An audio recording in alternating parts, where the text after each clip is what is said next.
इससे पहले वाले लेक्चर में हमने चरकोक्त विधि, दो विधि थे, दो विधि हमने देखे। उसके बाद हमने सुश्रुतोक्त जो विधि आया था वो विधि हमने देखा। दोनों विधि में क्या डिफरेंशिएशन है वो भी हमने देखा। अभी हम वाग्भट जी का जो विधि है वो देखने वाले हैं। अभी तक हमने तीन विधि देखे हुए हैं, अभी ये चौथा विधि है। थोड़े थोड़े जो डिफरेंशिएशन है उसको हम पॉइंट आउट करके देख रहे हैं कि क्या थोड़े बहुत डिफरेंशिएशन है। ठीक है, आज का जो विधि है वो वाग्भटोक्त, ये लास्ट वाला विधि है। इसके बाद हम कौन सा विधि हम करवाने वाले हैं पेशेंट में एक्चुअली, वो विधि भी हम देखेंगे। ठीक है, तो आज के सेशन के लिए शुरुआत करते हैं। देखते हैं वाग्भट सूत्र स्थान 18 नंबर का जो अध्याय है वमन विरेचन विधि अध्याय, उस अध्याय में इस विधि का वर्णन है। वो विधि आज हम डिटेल में देखते हैं। सूत्र देखिए, अथ साधारण काले स्निग्धम स्विन्नम यथा विधि। देखो, अभी तक हमने काल का देखा था कि चरकाचार्य जी ने डायरेक्टली काल का वर्णन न करते हुए इनडायरेक्टली हमें रेफरेंस दिया हुआ था कि इस काल में, वसंत ऋतु में हमें क्या करना है, वमन करवाना है।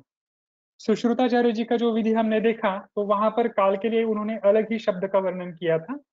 और अभी जो हम वाग्भट जी का विधि देख रहे हैं उस विधि में भी देखिए उन्होंने साधारण काल का वर्णन किया है। और नीचे टीका में अरुण दत्त जी की जो टीका है उसमें उन्होंने दिया है साधारण काले श्रावण आदौ काले। श्रावण के पूर्व जो काल है उस काल को उन्होंने साधारण काल कहा है। तो श्रावण के पूर्व में भी अगर आप ऋतुओं के हिसाब से देखोगे तो वसंत ऋतु ही आता है। ओके, तो कंफ्यूज होने की बात बिल्कुल नहीं है। साधारण काल का अर्थ यहाँ पर भले ही श्रावण आदौ दिया है तो अर्थ यही निकलता है। ओके, अतः साधारण काले स्निग्धम स्विन्नम यथाविधि।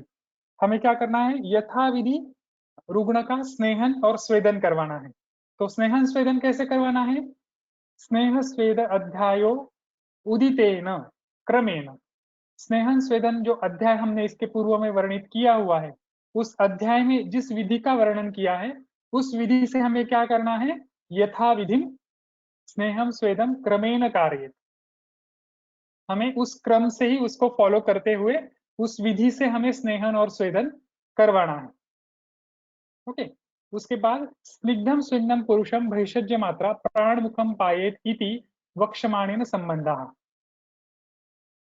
इसका संबंध किसके साथ है, स्निग्धम स्विन्नम पुरुषम भैषज्य मात्रम प्राण मुखम पायेत इति वक्षमाणेन संबंधः।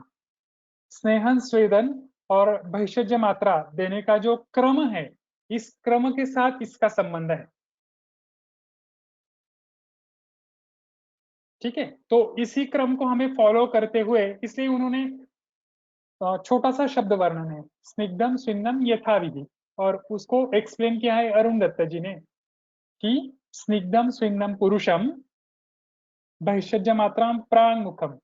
जिसका स्नेहन स्वेदन हुआ है ऐसे पुरुष में भैषज्य मात्रा जो हमें देनी है प्राण मुखम, उसके सामने खड़े रहकर पायेत इति वक्षमानम, ये बताने के लिए, इस संबंध को दर्शाने के लिए उन्होंने वहां पर यथाविधि शब्द का प्रयोग किया है कि ये क्रम को हमें फॉलो करना है।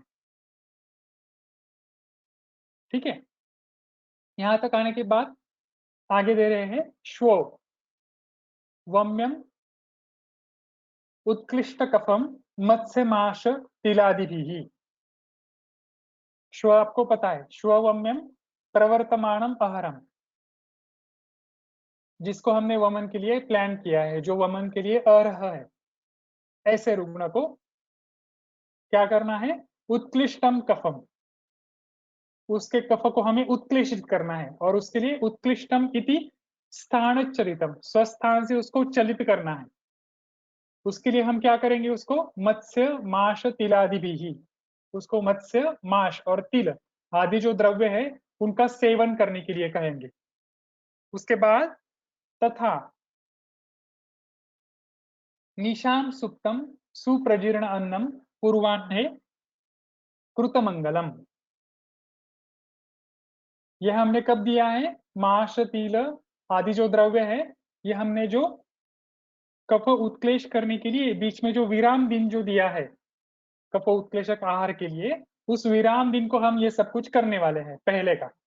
ठीक है, अभी सेकंड लाइन में क्या है, निशा सुप्तम सुप्रजीर्णान्नम, उसको रात कर अच्छे से नींद आई हुई है ऐसी अवस्था चाहिए,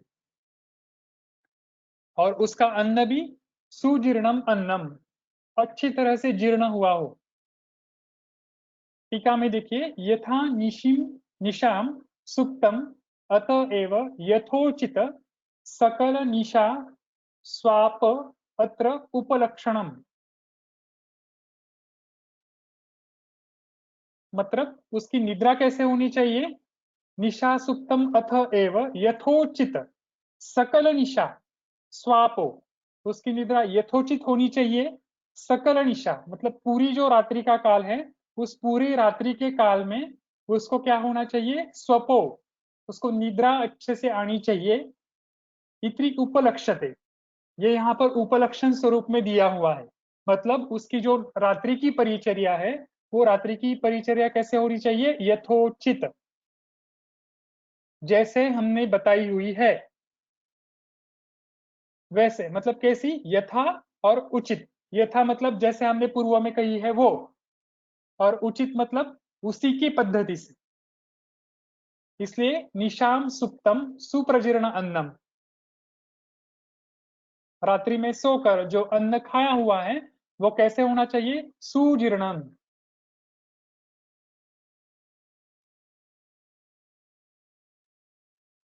उसका अच्छे से पचन हो जाना चाहिए।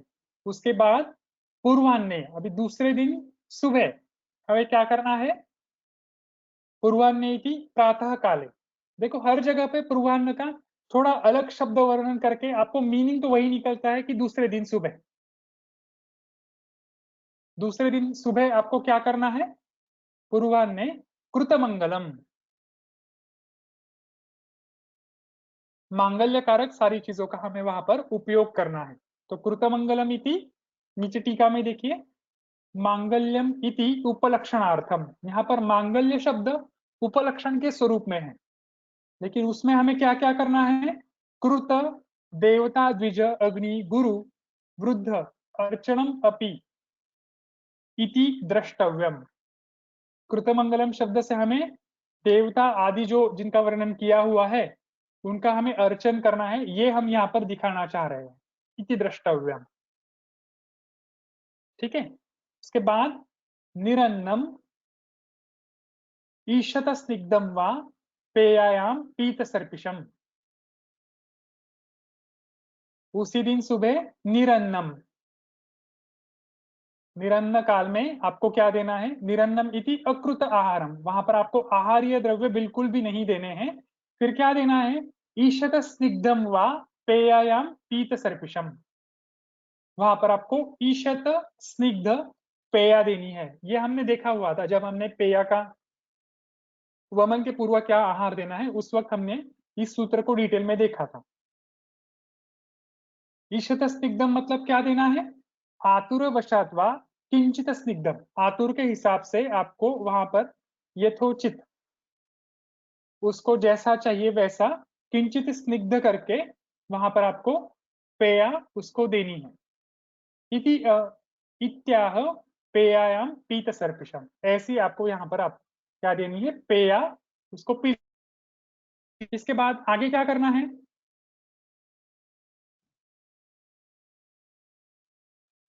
आगे देखिए, आगे वो आपको अभी थोड़ा सा अधिकरण बदल कर आपको कुछ कंडीशंस बता रहे हैं कि ये यहाँ तक हमने पेया वगैरह वगैरह सब है वो तो पिलाया, पेया देने के बाद अभी आपको क्या करना है आगे, वृद्ध बाल अबल क्लीब भिरुन रोगानुरोधताः आकंठम पाययित पायितां मद्यम क्षीरम इक्षुरसम रसम, हमने वहां पर क्या करना है, रोगानुरोधता। अभी रोगानुरोध मतलब क्या करना है, रोग के अनुसार आपको देखना है वृद्ध, अबल, बाल, क्लीब, भीरु इत्यादि जो अवस्थाएं हैं, उस अवस्था के हिसाब से आपको क्या करना है, आकंठम, पायित, मध्यम, आपको आकंठपान करवाना है। कौन से चीजों का, मध्यम, क्षीरम, इक्षु, रसम, रसम। नीचे टीका में देखिए इस सूत्र के बारे में वो क्या समझा रहे हैं, तथा रोगानुरोधात आकंठम, इसका अर्थ क्या है, अतिमात्रम मध्यम क्षीरादिकम पाये। आकंठम मतलब क्या करना है, अभी तक हमने देखा था आकंठपान में वो क्या बता रहा है, कंठ तक आने तक आपको जो द्रव्य है उनको पिलाना है, क्योंकि यहाँ पर वो स्पेसिफिक बता रहे हैं, अतिमात्रम मध्यम क्षीरादिकम पाये। वहां पर आपको अत्यधिक मात्रा में मध्य क्षीरादि जो द्रव्य है उनको पिलाना है। आप क्रम ध्यान में रखिए, क्रम वो क्या दे रहे हैं, पहले हमने क्या दिया, पेया पिलानी है, पेया के बाद अभी वो क्या पिला रहे हैं, आकंठ पान पिला रहे हैं। ओके, और उसके बाद वही टीका आगे कंटिन्यू देखिए, आकंठ पान पिलाया, उसके बाद तदनंतरम भैषज्य मात्रम पाए, उसके बाद आपको क्या करनी है, भैषज्य मात्रा उसको पिलानी है। कैसे पिलानी है वो भैषज्य मात्रा, यथा विकार विहिता,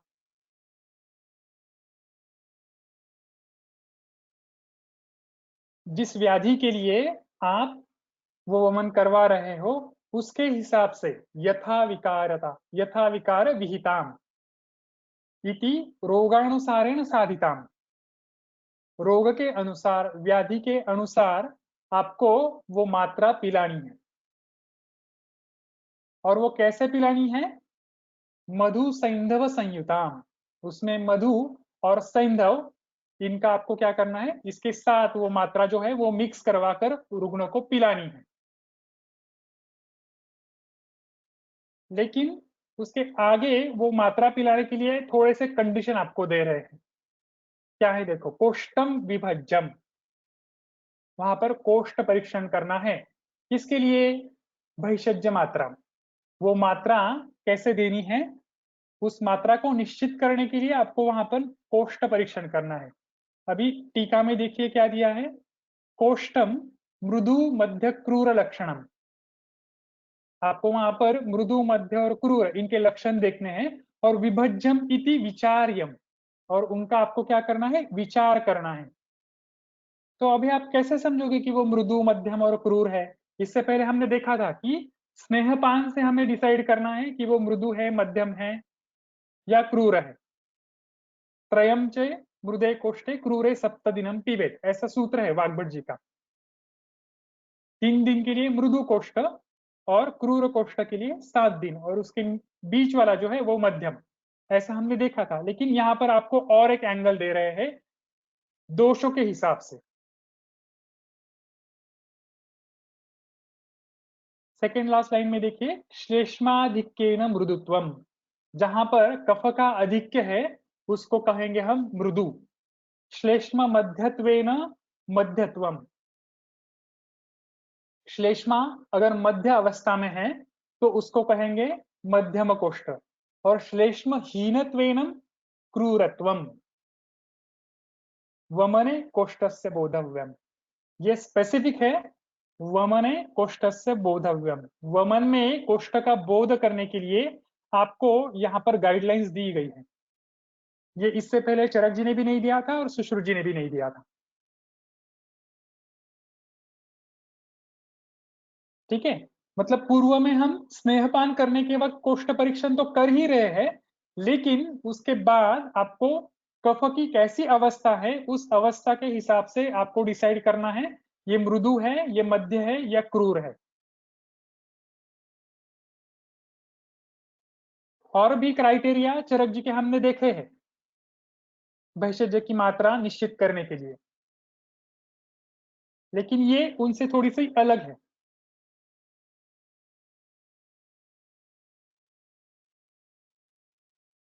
और भी हमने देखा था, आपको अगर याद होगा तो, आपको चरक जी फिर से सॉरी वाग्भट जी फिर से याद दिलवा रहे हैं कि ये सूत्र आपने पहले देखा है।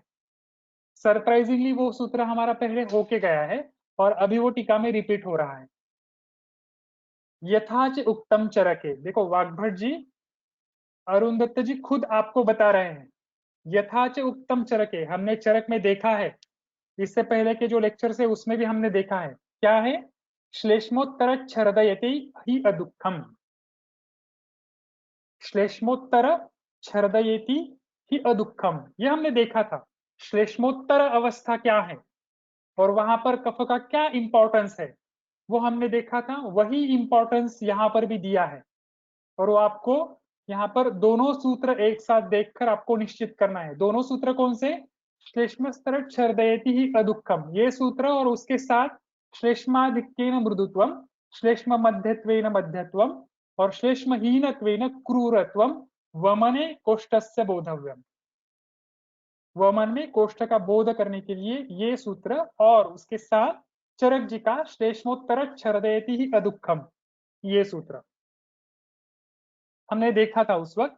श्लेष्मोत्तर अवस्था क्या है,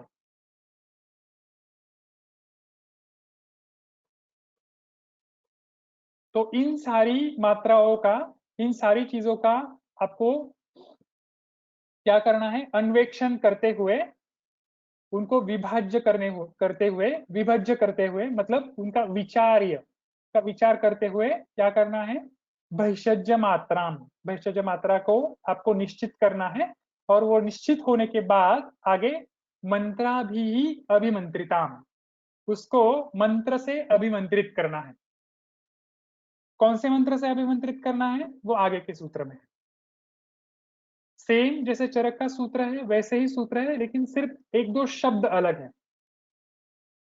पहली लाइन तो वैसे ही है, ब्रह्म दक्षाश्वी रुद्रेन्द्र भूचंद्रार्का नीलानलहा ऋष सौषधि ग्रामा भूत संघाश्च पांतु ते, वहां पर था पांतु ते, और यहाँ पर है पांतु वह, दोनों का अर्थ सेम है। आगे की लाइन में रसायनम इव ऋषिणाम अमराणाम इव अमृतम, यहाँ पर दिया है अमराणाम इव अमृतम, और वहां पर दिया है देवाणाम अमृतम यथा, अर्थ सेम है। देवताओं के लिए जैसे अमृत प्रिय है, वही देवताओं के लिए यहाँ पर शब्द है अमराणाम, जो अमर है, ऐसे केवल देवता है, अमराणाम इव अमृतम। ओके, सुधैव उत्तम नागाणाम भैषज्यम इदमस्तुते, जो उत्तम योनि के जो नाग हैं उनके लिए जैसी सुधा, ये एक मध्य का प्रकार है, मध्य और अमृत इनका संधान करके उसको बनाया गया था देवताओं के काल में, उन देवताओं की सुधा उसको कहा जाता है, और वो नागों के लिए प्रिय है, दैट इज सुधा। सुधा एवं उत्तम नागानाम भैषज्यम इदमस्तुते, बाकी सेम श्लोक है, कुछ भी डिफरेंस नहीं है। दो श्लोक यहाँ पर, दो जो मंत्र हैं वो हमें एक्स्ट्रा दिए हैं वाग्भट जी ने, ठीक है। उसमें से देखिए, ओम नमो भगवते भैषज्य गुरवे वैडूर्य प्रभराजाय तथागत यारते सम्यक सबुद्धाय,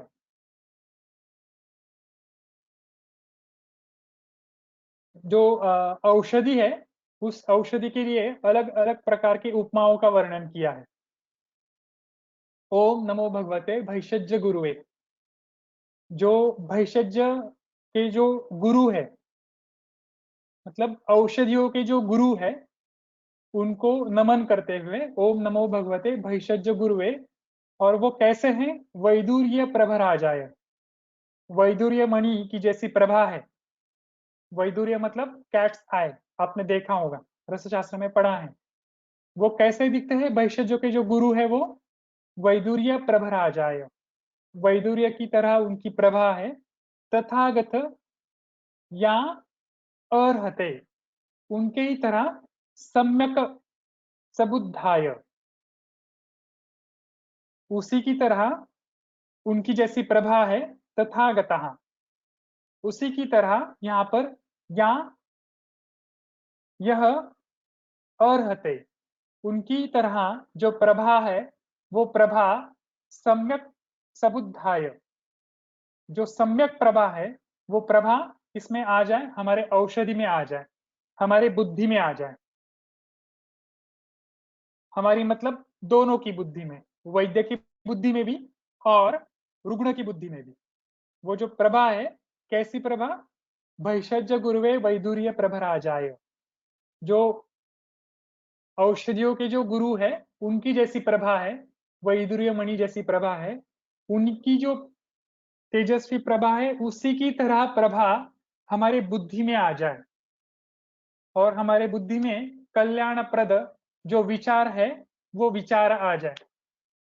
और उसके बाद तद्यथा ओम भैषज्ये भैषज्ये महाभैषज्ये भैषज्य समुद्गते स्वाहा। वो जो भैषज्य है, जो औषध है, वो औषधि रुग्णों को पिलानी है। पिलानी है मतलब हम क्या कर रहे हैं? उसको खिलाना है रुग्ण को। और जब भी उसको खिलाते हैं तो उसका संस्करण किसके साथ होने वाला है? जो हमारे आमाशय में स्थित जो अग्नि है, उस अग्नि के साथ उसका क्या होने वाला है? समुद्गते। उसके साथ उसका सामुद्ग होने वाला है। सामुद्ग मतलब कैसे? जैसे सीप के अंदर मोती होता है, सामुद्ग मतलब छोटी सी जो बॉक्स होता है उसको सामुद्ग कहा जाता है। सीप के अंदर जैसे मोती रखा जाता है, वैसे ही ये औषधि हमारे उदर में जाकर उस सीप के मोती की तरह वो अंदर जाने वाली है। इसके लिए उसको कहा है भैषजम समुद्गते। और अग्नि के साथ उसका क्या होने वाला है? संबंध आने वाला है। सिर्फ संबंध आने वाला है, वहां पर पाक नहीं होने वाला है। सिर्फ जब भी कभी अग्नि के साथ किसी का संबंध आता है, तो उस वक्त अग्नि के में हम जो भी कुछ आहुतियां डालते हैं, उस आहुतियों को हमारे देवताओं के पास पहुंचाने के लिए दो उनके दूत है देवताओं के लिए। वो देवताओं के दूत है, उनको कहा जाता है स्वाहा और स्वधा। ये अग्नि की दो पत्नियां हैं। अग्नि देवता की दो पत्नियां हैं, वो है स्वाहा और स्वधा। ठीक है, तो हमारे जाठर में स्थित जो भगवान अग्नि है, सुश्रुत जी का रेफरेंस है, जाठरो भगवान अग्नि ही ईश्वर अन्यस्य पाचकः। तो हमारे जाठर में स्थित जो ईश्वर स्वरूप जो अग्नि है, उस अग्नि को हम इस भैषज्य की क्या दे रहे हैं? आहुति दे रहे हैं।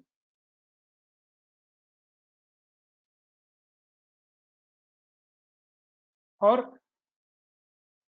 इसी के अब अगी आप मराठी में एक कहावत है, कहा जाता है उदर भरण नौभे जानिले यज्ञ कर्म। इसका अर्थ है उदर भरण नौभे, मतलब हम जो कुछ खा रहे हैं वो उदर भरण का काम नहीं है।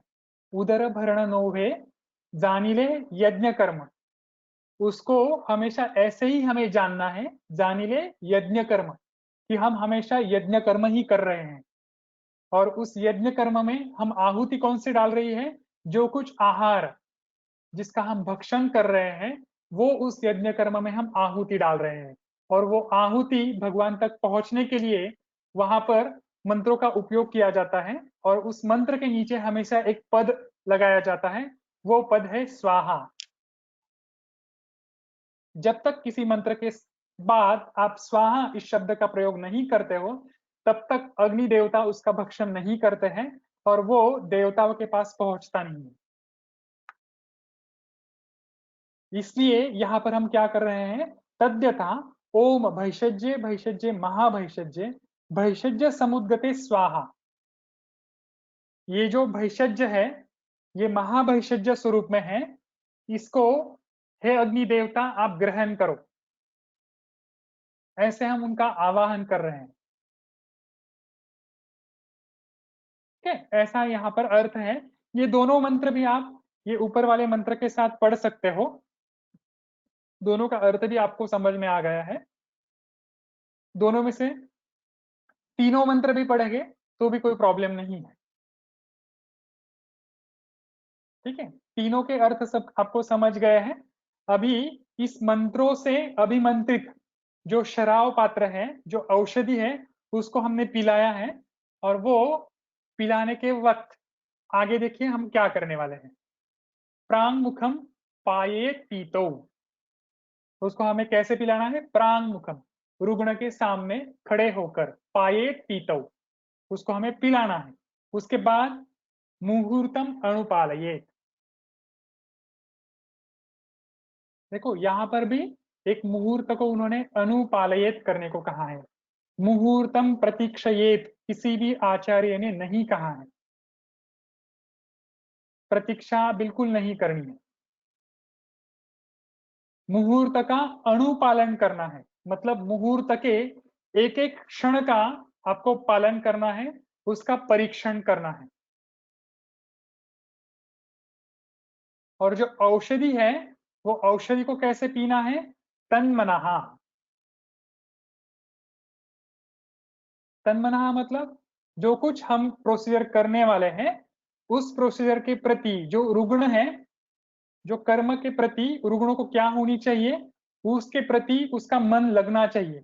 ऐसे नहीं है कि वो औषधि पी रहा है और उसके दिमाग में ये ख्याल है, अरे मेरे बच्चे घर पे क्या कर रहे होंगे, उसको तो स्कूल में छोड़ना था, अभी उसके स्कूल का टाइम हो गया है, बस आ गई होगी या नहीं। ऐसे नहीं चलेगा।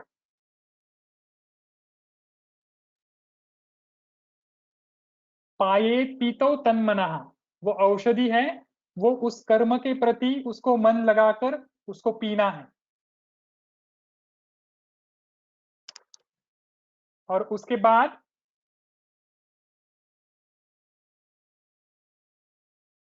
हमें क्या करना है? संजाता रल्लास प्रसेक छर्दयेत ततः। ततः का अर्थ होता है, नीचे टीका में देखिए, ततः अनंतरम, छोटे छोटे अंतर से, छोटे छोटे गैप से आपको क्या करना है? अनुपालन करना है। छोटे छोटे जो टाइम स्पैन है उसको देखते, आपको उसको देख देख कर देखना है कि देख देख कर आपको समझना है कि वहां पर क्या क्या हो रहा है। क्या क्या हो रहा है? संजाता रल्लास प्रसेक छर्दये, वहां पर रल्लास हो रहा है क्या, प्रसेक हो रहा है क्या, ये देखना है। हमने रल्लास का, सुश्रुताचार्य जी का अर्थ हमने अलग देखा था।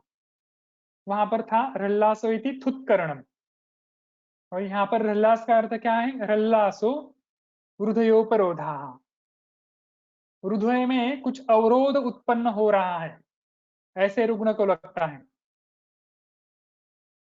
रल्लासा। और उसके बाद है प्रसेको, प्रसेको इति निष्ठीवनम। देखो यहाँ पर प्रसे का अर्थ सुश्रुत जी ने जो थुत्करणम कहा था उसका अर्थ यहाँ पर निष्ठीवनम दिया है, उसको प्रसेक कहा है। थोड़ा सा अलग अलग बताया है, यहाँ पर थोड़ा सा डिफरेंशिएशन है, उसको याद रखो। क्लिनिकली हमें रल्लास भी देखना है, प्रसेक भी देखना है, सब कुछ देखना है। आप रल्लास बोलो नहीं तो प्रसेक बोलो, कोई फर्क नहीं पड़ने वाला है, पेशेंट में लक्षण वही दिखने वाला है। निष्ठीवन भी होगा और हृदयोपरोध भी आपको दिखेगा। ठीक है, इन लक्षणों को आपको क्या करना है? एग्जामाइन करना है और आपको देखना है कि वो हो रहा है या नहीं हो रहा है। उसके बाद अंगुल्याभि अंगुलाभ्याम अनायस्तो हो नालेन मृदूणाम अथवा गलत तालु रुझान वेगान अप्रवृत्तान प्रवर्तयेत, सॉरी वेगान प्रवृत्तान प्रवर्तयेत। जब आपको ऐसे लगेगा कि वेगों की प्रवृत्ति हो रही है लेकिन उनमें कुछ अवरोध उत्पन्न हो रहा है, तो वहां पर क्या करना है? अंगुलीभ्याम,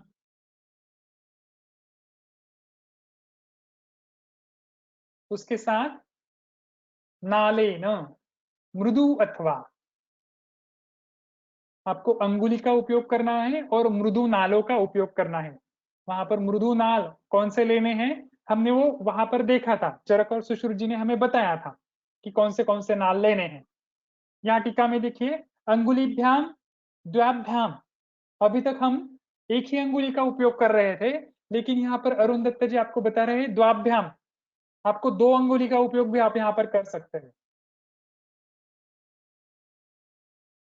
लेकिन हमने क्या देखा था चरक जी की विधि में? सुपरिलिखित, जिसका नाखून निकाला हुआ है, ऐसी अंगुली चाहिए। ये स्पेसिफिकेशन यहाँ पर नहीं दिया है। क्यों नहीं दिया है? क्योंकि यहाँ पर 2 उंगलियों का जब भी आप उपयोग करोगे तो नाखून की लगने की जो शक्यता है वो वहां पर कम हो जाती है।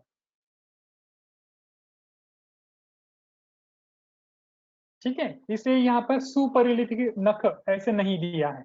और यद्वा कोमलेन कोमलेन सुवर्चल एरंडादि जनालेन, सुवर्चल मतलब कमल, सुवर्चल और एरंड इनके जैसे मृदु नालों का, मृदु जो नाल है उनका उपयोग आपको करना है।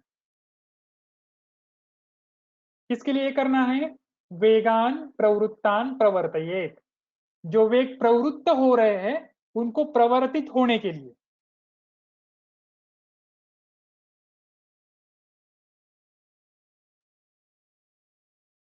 और जब वो प्रवर्तित होंगे तब क्या करना है? प्रवर्तयन प्रवृत्ताश्च, जब आपको ऐसे लगेगा कि इसके वेग अभी प्रवृत्त हो रहे हैं, इसको अभी वेग आने ही वाले हैं, उस वक्त आपको क्या करना है? जानु तुल्यासने स्थितः, रुग्ण को आपको जानु तुल्यासन पर बिठाना है।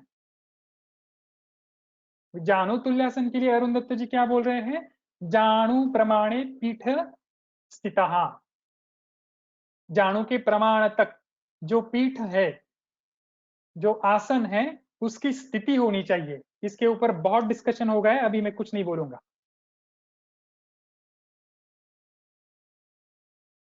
और उस पर बिठाने के बाद आगे क्या करना है? उभे पार्श्वे, दोनों पार्श्व भाग, ललाटम च वमतश्च धारयेत, जब उसको उल्टी हो रही है, ऐसे जब होगा तो उसके दोनों पार्श्व भाग और ललाट के प्रदेश को आपको क्या करना है? धारयेत, उसको पकड़ कर रखना है। किसकी सहायता से? हमारी परिचारकों की सहायता से। उसके बाद प्रपीड़ये तथा नाभिम पृष्ठम च प्रतिलोमताः, उसके नाभि का भी क्या करना है? हमें प्रपीड़न करना है, मतलब नाभि स्थान में थोड़ा सा उसको हमें दबाना है। कब? प्रवर्तेत प्रवृत्ताश्च वमत वमतश्चाश्च, जब आपको उसकी वेग आ रहे हैं उस वक्त।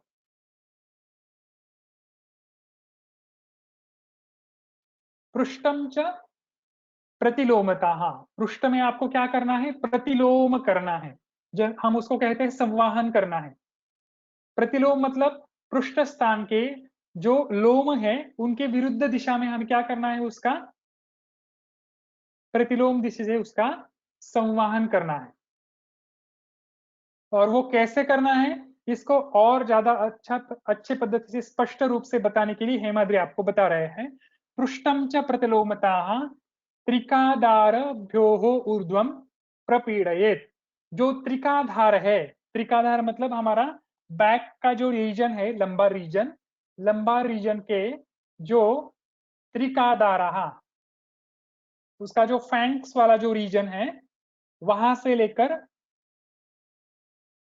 ऊर्ध्व, ऊर्ध्व भाग तक, वहां से लेकर ऊर्ध्व भाग तक हमारे स्कैपुलर रीजन को आपको क्या करना है? प्रपीड़ये, उसको आपको प्रतिलोम दिशा में उसका प्रपीड़न करना है। प्रपीड़न मतलब प्रकर्षेण पीड़न, मतलब उसको थोड़ा सा दबा दबा कर वो जो वेग है उनको हम सहायता देकर उसको बाहर निकालने की कोशिश करेंगे।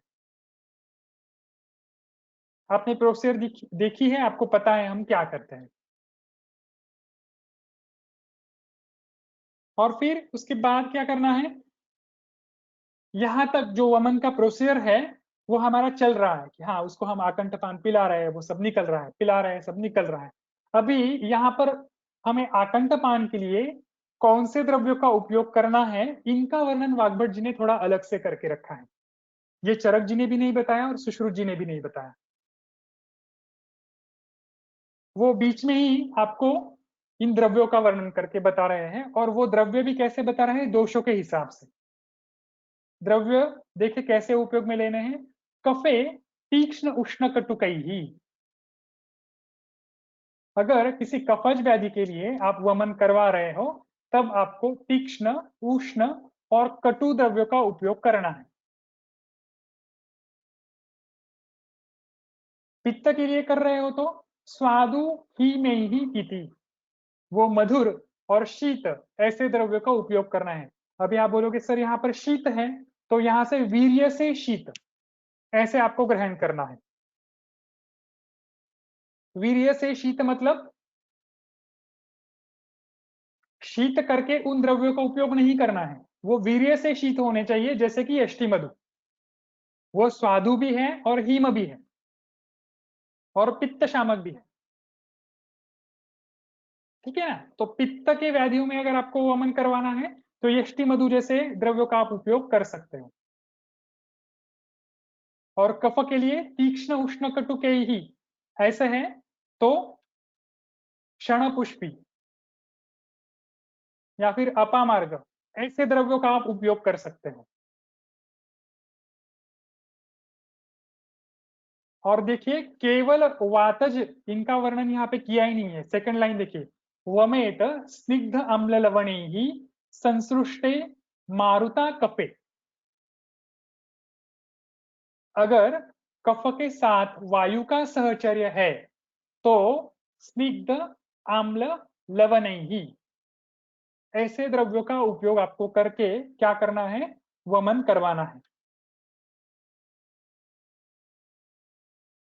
तो शायद आपके दिमाग में इससे पहले ये सवाल आया होगा कि सर आपका वमन जब हमने देखा था तब आपने कभी कभी रुग्ण के लिए पंचतिक्ता का कषाय भी उपयोग में लाया था।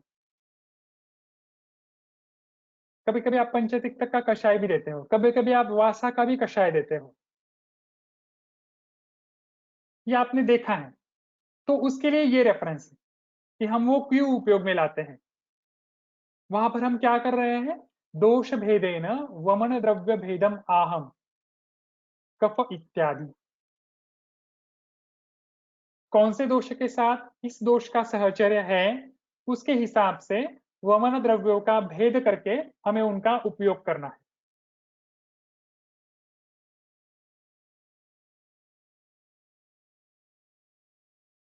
ठीक है, अभी हम ये द्रव्य का उपयोग तो करेंगे, लेकिन वमन वमन हमें कब तक करना है, अभी तक तो हमारी प्रोसीजर आधी अधूरी है।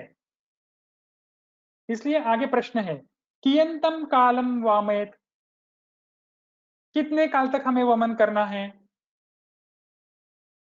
इति आहम पित्तस्य दर्शनम यावत, जब तक पित्त का दर्शन नहीं हो जाता है, पित्त हमें जब तक दिखता नहीं है तब तक हमें वमन करवाना है। ये तो हमें सब आचार्यों के हिसाब से पता था। चरक जी ने भी बताया, सुश्रुत जी ने भी बताया और अभी वाग्भट जी भी बोल रहे हैं। लेकिन वाग्भट जी को बाद में ये पता चला कि कभी कभी रुग्ण में ऐसा होता है कि पित्त का साक्षात दर्शन नहीं होता है, तो कब तक वमन करना चाहिए, इसलिए उन्होंने एक स्पेसिफिक शब्द का प्रयोग किया है, यावत छेदो वा श्लेष्मणो भवेत, जब तक कफ का छेद नहीं हो जाता है, कफ का छेद नहीं हो जाता है तब तक आपको वमन करवाना है।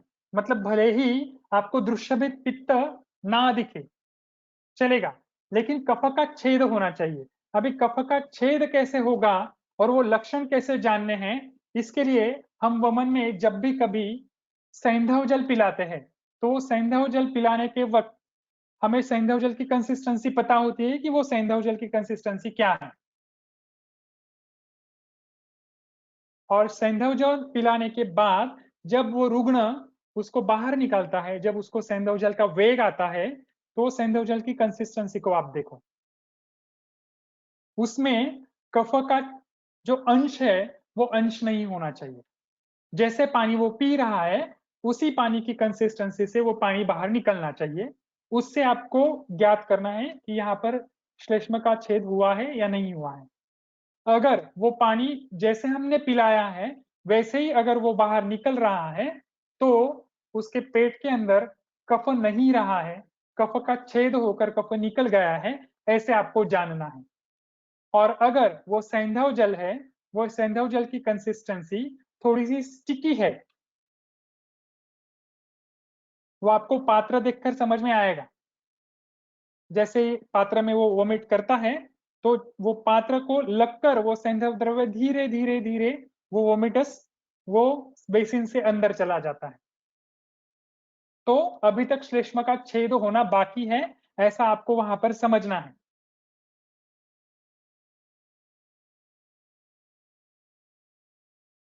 और अगर सैंधव जल से नहीं पता चल रहा है तो सैंधव जल समझने के लिए इजी है, इसलिए मैंने उसका एग्जाम्पल आपको बताया।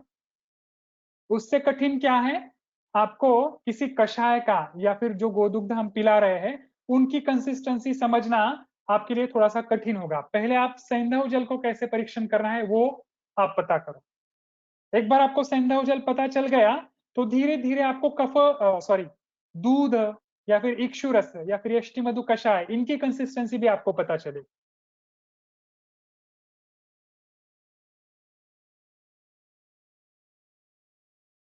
तो आपने देखा होगा कि वमन होने के बाद मैं बहुत बार क्या करता हूँ, चम्मच लेता हूँ या फिर कोई ऐसी सिलेंड्रिकल कोई एक रॉड हो उसको लेकर जो वोमिटस है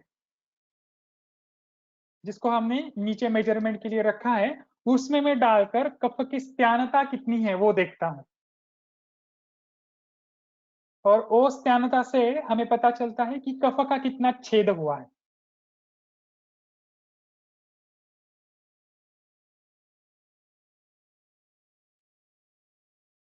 ठीक है, तो ये परीक्षण भी आपको याद में रखना है कि यावद छेदो श्लेष्मणो, श्लेष्मा का छेद जब तक नहीं होता है तब तक आपको वमन करवाना है, अगर पित्त दर्शन नहीं होता है तो। ठीक है, और पित्त दर्शन होता है तो वेल एंड गुड, आपने दोनों पद्धति के वमन देखे हुए हैं, पित्त दर्शन करें पित्त दर्शन वाला भी, और जिसमें पित्त दर्शन नहीं होता है कफ का छेद कैसे होता है वो भी देखा हुआ है।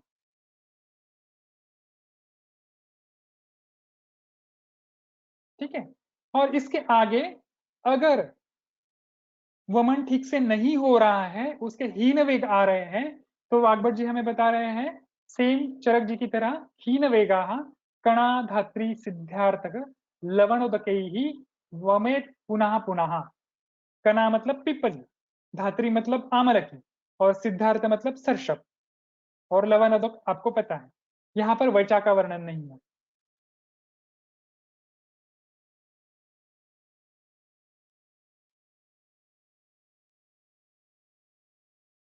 हमने सूत्र देखा था चरक जी का, पिप्पली आमलक सर्षपैहि लवणोदकैहि, ऐसा हमने सूत्र देखा था। अगर हीन वेग आते हैं तो हमें क्या करना है, इनका कल्क, ऐसे हमने देखा था अगर आपको याद हो तो।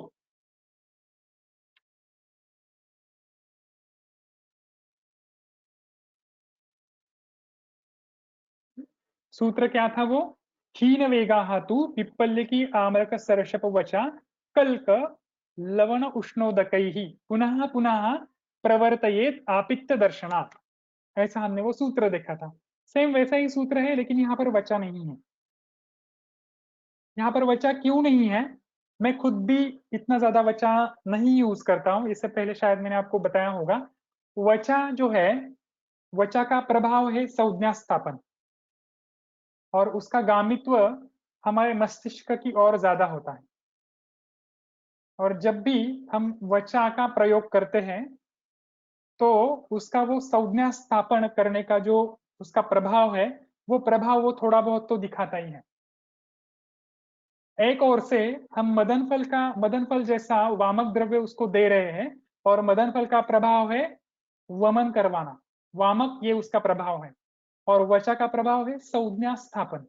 एक ओर से हमारे मस्तिष्क में जो वोमेटिक सेंटर है उसको हम स्टिमुलेट करके ये जो वोमिटिंग रिफ्लेक्स है उसको हम जनरेट कर रहे हैं, और दूसरी ओर से हम संज्ञा स्थापन करने वाला वचा जैसा द्रव्य दे रहे हैं, तो वो एक संज्ञा वहां पर निर्माण करता है कि वो ये जो वोमिटिंग सेंटर है इसको स्टिमुलेशन मिला है, तो उसको वो क्या करेगा, प्राकृत संज्ञा उसकी स्थापन करने का प्रयास करेगा।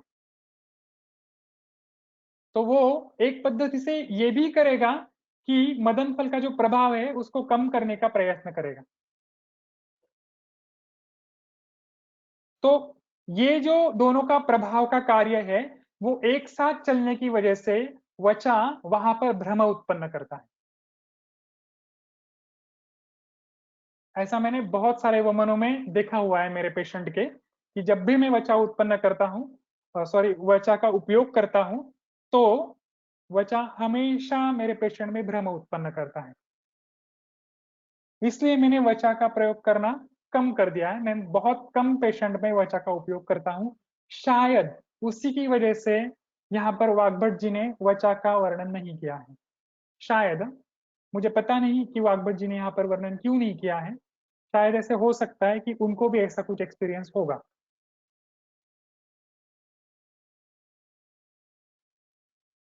ठीक है ना? तो दोनों के सूत्र एक जैसे ही हैं, सिर्फ यहाँ पर कल्पना कौन सी यूज करनी है। कल का यहाँ पर उन्होंने नई उपयोग में लाया है, लेकिन चरक जी ने वहां पर कल्पना का उपयोग करके हुए वहां पर कल का ही यूज करना है, ऐसे वहां पर उन्होंने स्पेसिफिकेशंस दिए हैं। ठीक है, तो इतना सारा विधि वाग्भट जी ने वर्णन किया है कि ऐसे हमें क्या करना है, वमन का पूरा विधि हमें करवाना है।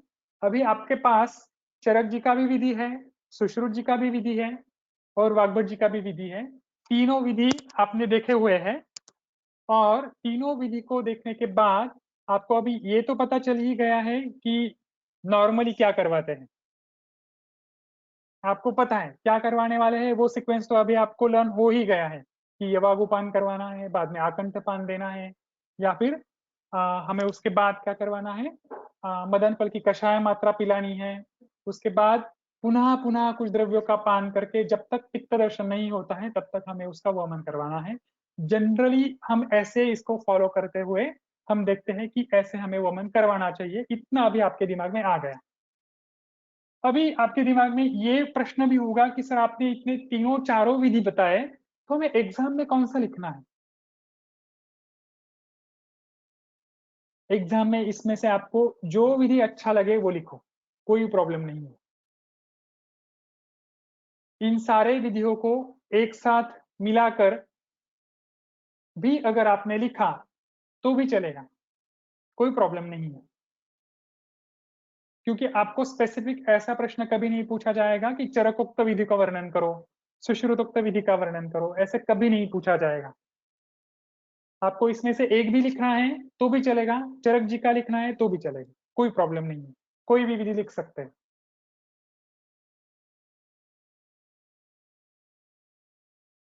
ठीक है, आज के लिए हम यहाँ पर रुकते हैं। नेक्स्ट लेक्चर में हम ये देखेंगे कि मैं किस पद्धति से वमन करवाता हूँ, ग्रंथों तक कौन से रेफरेंस लेके मेरे वमन विधि में क्या क्या होते हैं। ये हम पूरा वमन विधि एक दो स्लाइड में देखेंगे कि कैसे विधि का पालन करते हुए आपको वमन प्रैक्टिकली करवाना है। जो ग्रंथों का फॉर्मुलेशंस है उसको ही फॉलो करते हुए 99% में उसको ही फॉलो करते हुए वमन विधि करवाता हूँ। ठीक है, वो विधि मैं आपको छोटा सा शॉर्ट में समझा दूंगा नेक्स्ट लेक्चर में। ठीक है, अभी तक जितना हमने पढ़ा है, आज का जो लेक्चर है उसमें आपको कोई भी प्रश्न होगा तो आप कमेंट बॉक्स में डालकर वो प्रश्न पूछ सकते हो। उसका हम यथाविधि यथोपचार से आपका जो शंकाओं का समाधान है वो हम करेंगे। आज के लिए हम यहाँ पर रुकते हैं।